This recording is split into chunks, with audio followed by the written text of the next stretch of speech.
نبی کریم صلی اللہ علیہ وسلم نے ایک بات ارشاد فرمائی جی جو میں اکثر یہ حدیث نقل کرتا ہوں اور جی کوشش کرتا ہوں لوگوں تک کنوے ہو جائے، جی اور شاید نبی پاک صلی اللہ علیہ وسلم کی یہ بات ہی ہمارے دلوں پر اثر کرتا ہے کہ آپ نے فرمایا کہ میں اپنی امت کے ان لوگوں کو جانتا ہوں،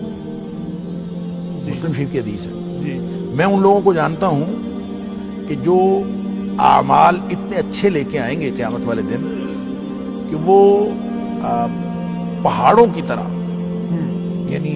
بہت زیادہ پہاڑوں کی چوٹیوں کی طرح، اتنے اونچے اونچے پہاڑوں کی طرح ہوں۔ اچھا یہ کہہ کے کہ پہاڑوں جیسے اعمال لے کے آئیں گے، پھر نبی پاک صلی اللہ علیہ وسلم فرمایا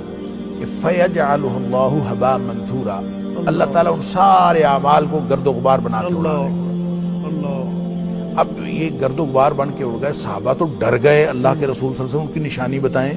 تاکہ ہم ان میں سے نہ ہوں۔ آپ نے فرمایا تمہارے جیسے ہوں گے، تمہارے جیسے اعمال کریں گے، تمہارے جیسے معمولات ان کے ہوں گے، فرق صرف یہ ہے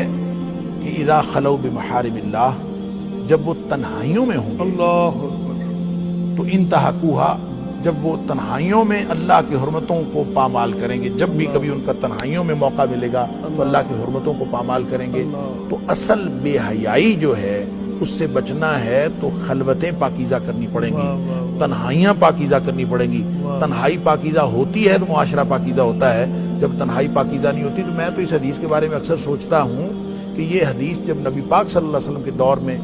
آپ نے جب صحابہ کو سنائی ہوگی، ایک آدمی تنہا اللہ کی حرمتوں کو پامال کرے گا، تو تنہائی میں ایک آدمی اندر کنڈی لگا کے بیٹھا ہوا ہو تو وہ اس دور میں حرمتیں پامال ہی کیا کر سکتا ہے؟ اکیلا ہو ایک آدمی اور وہ اپنے کمرے میں بند ہو تو وہ کیسے حرمتیں پامال کر سکتا ہے؟ قیامت تک تو یہ حدیث ہے ہی آج کے دور کے بارے میں، آج ہمارے ہاتھ میں پوری دنیا ہے، اور آج جو حرمتیں پامال کرنا چاہے وہ بیٹھا حرمتیں پامال کر رہا ہے۔ تو اللہ تعالیٰ ہمیں ہر طرح کی بے حیائی سے بچائے۔ تو بات معاشرے کی بے حیائی کو اگر آپ نے ٹھیک کرنا ہے اور اس کو حیا کی طرف لے کے جانا ہے تو تنہائیاں بھی پاک ہوں گی تو تب جا کے محفل پاک